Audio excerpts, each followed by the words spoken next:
Everything is a game. Either your supplier is going to give you the least for each dollar you pay them, or you're going to get the most out of every dollar that you pay.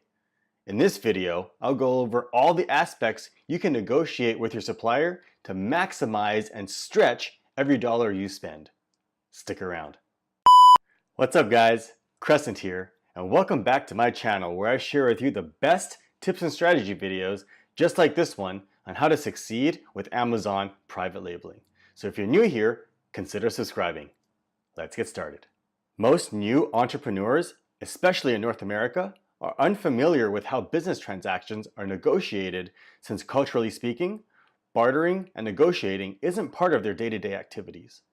We typically walk into a store and whatever the sticker price is on a product is what we pay. But when it comes to business, almost everything is negotiable. Ultimately, everything is on the table, and when it's all said and done, the final deal is whatever it is that both parties ended up agreeing upon. In the case of purchasing private label products from your supplier, the same applies. When sourcing products on Alibaba, AliExpress, or DHgate, for example, what you typically see is the price and MOQ, the minimum order quantity, and that's what most commonly gets negotiated. But if you didn't know already, you can negotiate so much more. First, let's talk about the price and MOQ. I see a lot of people get frustrated when the supplier is unable to lower their MOQ or price per unit, especially on initial orders when they're trying to purchase small quantities. And this is typically from people who are unfamiliar with how the manufacturing process works. There's a reason for this. Manufacturing facilities are massive assembly lines set up to produce hundreds or thousands of the same thing over and over again each day. It takes a lot of work to stop the process to make a change, such as add a custom private label, custom packaging, or modification. That cost of stoppage in production is billed to you, which is why for small orders, the cost per unit can be extremely high. Whereas on large orders, that setup cost is amortized across more units, lowering the cost per unit. For example, let's say you're purchasing a product that costs $5 per unit. If the setup cost is $100, then if you only purchase one unit, then you'll have to pay $105 for that one unit. However, if you order 100 units, then the cost is only $6 per unit instead of $105.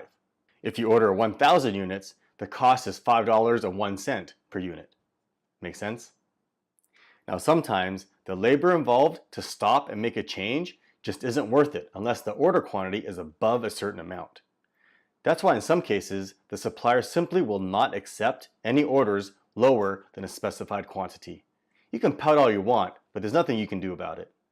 As for negotiating the price, sales tactics is something you can learn, so I'm not going to get into that here. A general rule of thumb is that the more you order, the lower the cost per unit. So don't expect to pay the lowest advertised price you see on Alibaba when you're only ordering 100 or 500 units. Typically, the lowest prices you're seeing are for orders of 10,000 units or more. Get several quotes from different suppliers, and you can use these quotes to negotiate a better price with a supplier you prefer. As for samples, most suppliers will advertise the samples are free and that you just need to pay for shipping. In most cases, this is absolutely true. The cost of shipping can be anywhere from $30 to $100, so don't be surprised. Overseas express shipping isn't cheap. But again, negotiate with your supplier because in most cases, they will reimburse you the cost of that sample with your first order. Alright, modifications. In some cases, you might want to change the product to improve it, such as the material or how it functions. In most cases, you can also have custom packaging done. Find out from your supplier what your options are for modifications. They'll be able to tell you what they can or can't do, or even what they've done in the past for previous clients. Keep in mind that sometimes their facility may not be set up to do what you want, but other suppliers might be. Negotiate the cost of the material, the new molds, or whatever it is that you're requesting. In some cases, the changes may be free, such as the custom package design. They may just need the new digital artwork from you to do it. Now, for Amazon FBA guidelines and importing laws, there are some details that are required to be on your product or packaging, such as the Amazon FNSKU label, the country of origin, or in the case of polybags, a suffocation warning. You can have your product shipped to yourself and you can apply them, or you can negotiate with your supplier and have them do it. In a lot of cases, they'll do it for free or for a small fee that's cheaper than having Amazon do it or the hassle of doing it yourself. Lastly, you can always negotiate the payment terms and fees. The supplier will always prefer that you pay 100% of the balance up front, and most will prefer you pay by bank wire transfer, but you can always negotiate your own preferred method of payment, such as with Alibaba's Trade Assurance or PayPal, so that you have some sort of protection for your purchase, unlike with wire transfer where you get no protection at all. Keep in mind though that these payment options have a fee that can be quite high.